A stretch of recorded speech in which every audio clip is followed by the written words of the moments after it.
तब यमराज जी बोले कि गाय की सेवा करने का, गाय को जल देने का पुण्य तो ये है कि ब्रह्मा जी ही बताएंगे।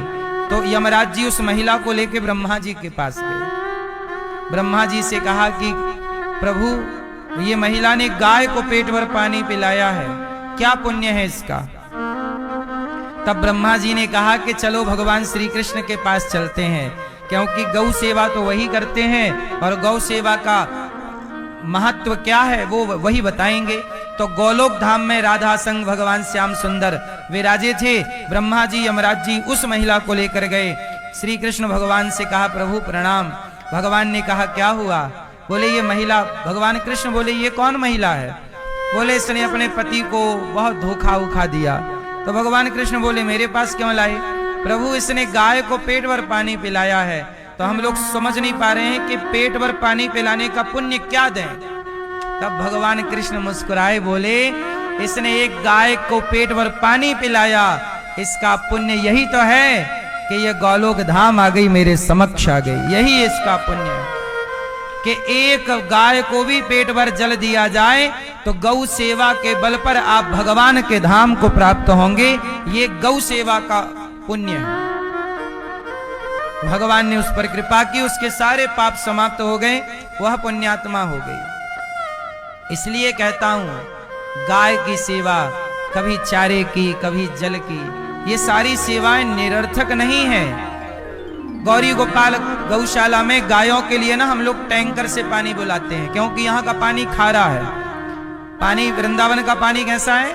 खारा। तो हम लोग ये टैंकर देखिए गाय के लिए लाते हैं और मीठा पानी गाय के लिए भरते हैं लड़ावनी में, और फिर बाद में इसके बाद गैया आती है और प्रेम से गाय जल पीती है। ऐसे 5-7 टैंकर रोज गौ माता के लिए जल लग जाता है। तो आप भी 2-4 टैंकर जलदान जरूर कीजिए और गाय की सेवा कीजिए। ये देखो गौ माता गौरी गोपाल आश्रम में गाय सेवा होती है। गाय प्रेम से जल पीती है, गाय प्रेम से चारा भूसा खाती है। तो आप भी गौ सेवा जरूर कीजिएगा और गौ सेवा से अपने आप को जोड़िएगा जरूर। गाय की सेवा का बड़ा पुण्य है। एक ट्रॉली चारा आप दे सकते हैं, हरा चारा गाय के लिए। गौ की कहते हैं जब गाय खाती है तो खाने के बाद मुंह चलाती है, जुगाली कहते हैं, पागुर कहते हैं। क्या करती है? पगुराती है, जुगाली करती है। बैठी रहेगी वो मुंह चलाती रहेगी, गाय चलाती रहती है। इससे उसका चारा पचता है। क्या पचता है? तो किसी ने भगवान से पूछा कि प्रभु आप ये बताइए कि गाय खाने के बाद ये मुंह क्यों चलाती है? भाई कोई भी खाने के बाद मुंह नहीं चलाता, गाय चलाती है। क्यों? तब भगवान बोले कि जो गाय को चारा देता है, जो गाय का पेट भरता है, तो गाय उसका चारा खाकर और उस चारे को मुंह चलाकर पचाती है, तो साथ में खिलाने वाले के पाप को भी पचा डालती है। जो चारा गाय को देता है उस देने वाले के पाप को भी गौ माता पचा देती है। चारा ही नहीं पचता, इसलिए गाय को भगवान के समक्ष रखा गया है। गाय को भी माता कहते हैं। गावो विश्वस्य मातरः, गाय सबकी माता है। इसलिए दास अनिरुद्ध कहता है कि आप भी गाय की सेवा किया करिए। गौ माता की सेवा सबसे उत्तम सेवा है। आप भी गाय की सेवा के लिए समय निकालिए, चारे की जल की सेवा। राजा परीक्षित जी को सुखदेव जी कहते हैं कि राजन, जीवन में सबसे बड़ा धन क्या है? संतोष। तो आज से ईश्वर ने जो दिया उसमें आप लोग क्या रखोगे? फिर आप खुश रह पाएंगे। हाय हाय ना करो, मेहनत करो, कमाओ। जितना दे रहे हैं तुम कितना कमाओगे, ईश्वर तय करते हैं कि तुम्हें कितना मिलना। आप तय नहीं करते कि आप कितना कमाओगे। बोलो हाँ, तुम्हारे भाग्य का तुम्हें मिलेगा, और जो तुम्हारे भाग्य का नहीं है वो तुम्हें। सुखदेव जी कहते हैं कि भगवान सृष्टि उत्पत्ति पालन संहार करते हैं। अहमेवासमेवाग्रे नान्यद् यद् सत् सत् परम, भगवान के चतुश्लोकी भागवत का वर्णन सुनाया। राजा परीक्षित जी ने कहा कि गुरुदेव ये बताइए भगवान का स्वभाव कैसा है। अच्छा, भगवान का प्रभाव कैसा है? भगवान का प्रभाव और भगवान का स्वभाव। आप लोग जानते हैं भगवान कितने प्रभावशाली हैं,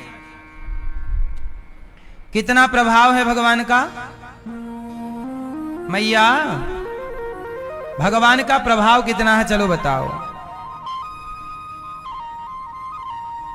क्या है भगवान का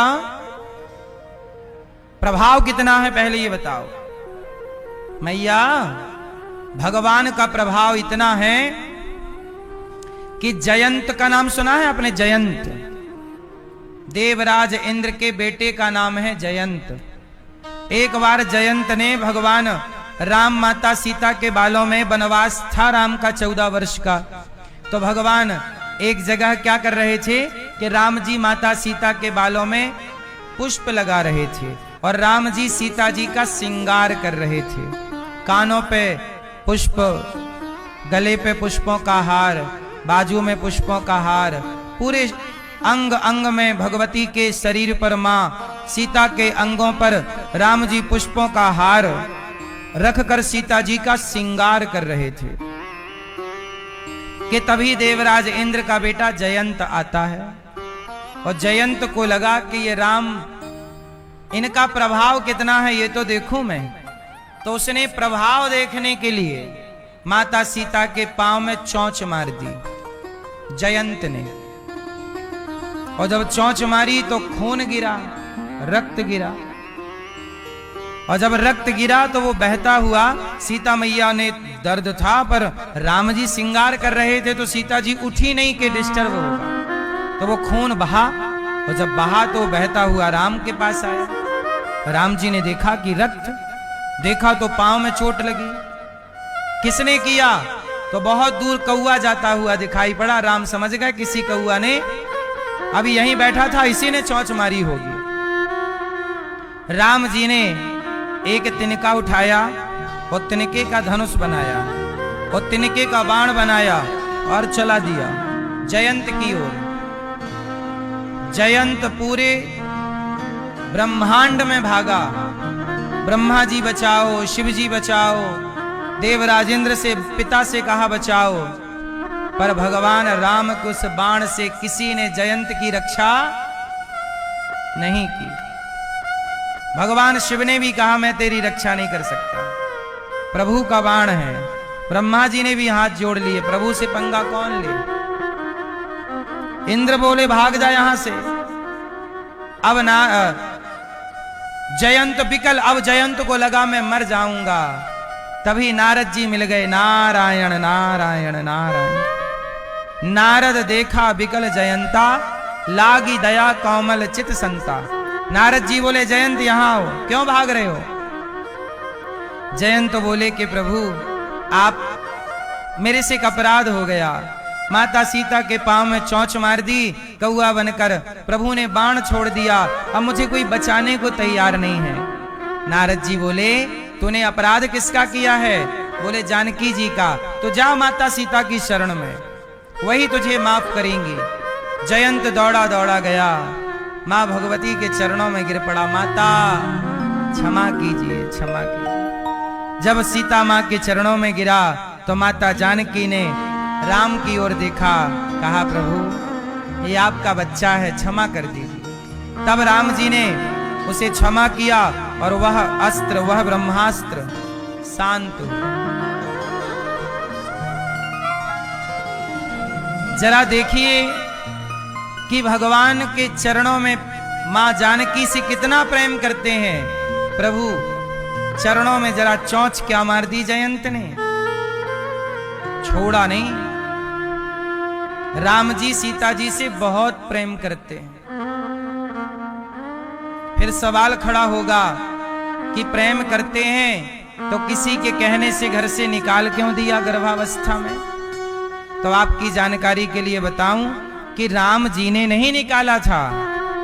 राम जी ने उस समय केवल सीता जी के पति नहीं थे, उस समय राम राजा है और राजा का धर्म है कि वो प्रजा की बात सुने। इसलिए प्रजा की बात सुने। इसलिए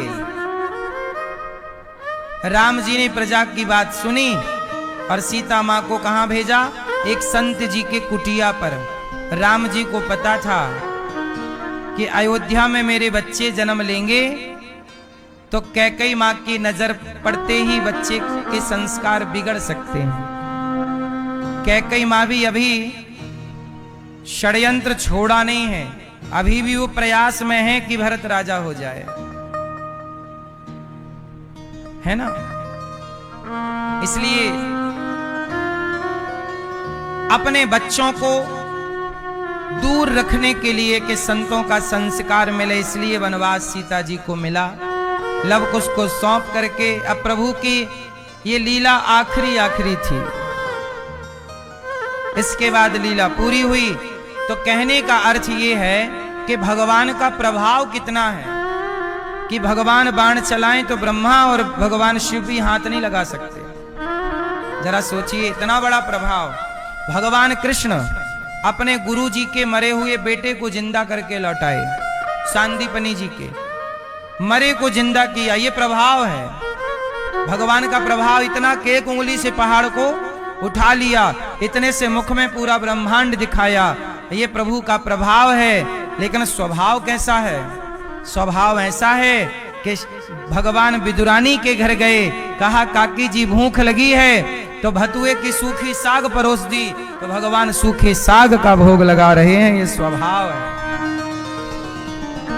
ये भगवान का क्या है? क्या खाते हैं?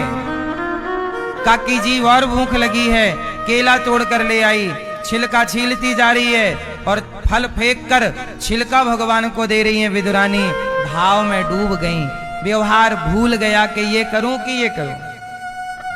हड़बड़ाहट में क्या करना था क्या हो गया, तो फल फेंक गई और छिलका भगवान को दे गई और भगवान छिलकों का भोग लगाए। भगवान ये नहीं देखते कि मेरा भक्त क्या दे रहा है, क्या वस्तु परोस रहा है, क्या मिष्ठान दे रहा है। भगवान वस्तु मिष्ठान नहीं, भक्त के भाव को ग्रहण करते हैं। भाव से जो दोगे वो स्वीकार है। क्या स्वीकार है? भावग्राही जनार्दन। क्या चाहिए भगवान को? छिलकों का भोग लगा रहे हैं। हाँ,